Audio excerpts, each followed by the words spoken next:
everyone over on the Magpie channel, Dan here from the Saints View. The guys have asked me to come back on the channel, give you all a bit of insight on all things Southampton ahead of our meeting at St Mary's on Saturday. Now, before we get into it, apologies for the fact that I sound ill.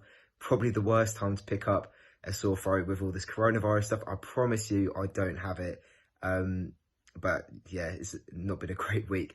But let's talk about Southampton. That's obviously why I'm here. It's been a very mixed, I'd say, last month and a half. Had an incredibly good festive period, basically got ourselves away from any immediate danger when it came to the relegation zone and looked like we could somehow potentially push for a Europa place.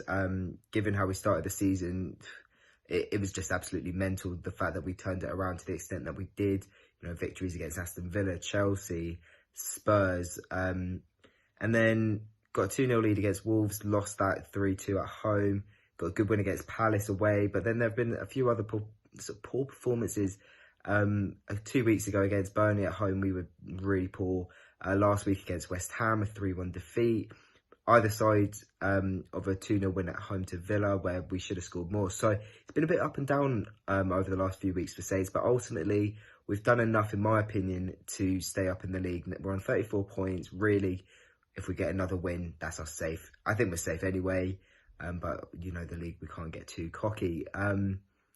But in terms of key players to look out for, Danny Ings is, of course, at the top of the list. What a season he's been having. Really, really strong goal scorer for us.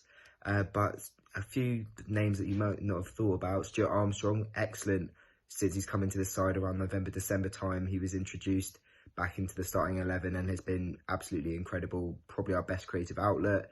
Unfortunately, Nathan Redmond misses this one. Obviously, unfortunate for us, not unfortunate for you. But if Musa Djenepo returns this week, then he could be a really key player for us and a big threat for your fullbacks. Unfortunately, missed out on the West Ham game because he had to go back home because his mother passed away. If he's back this week, then yeah, I think he could be a real handful for you guys. Had a really good game against Aston Villa. The defence has been weak at times. We don't really like playing against sides that play two strikers up front and sort of get the long balls because we can't really cope. That was the problem last week and 2 weeks before against Burnley. You know, we can't cope with those long balls when there's a rigid structure that we're trying to get through. We just can't sort of...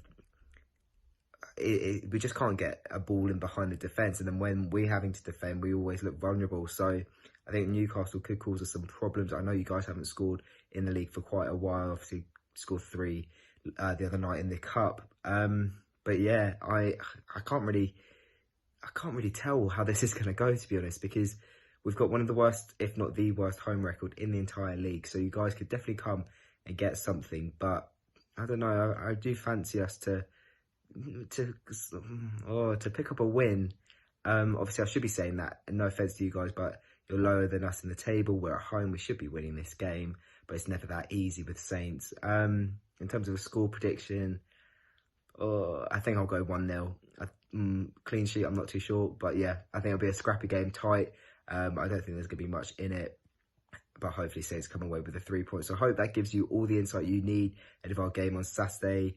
Obviously, I'm sure the guys will be kind enough to leave my link in the description below. So if you want to check us out, that'd be massively appreciated.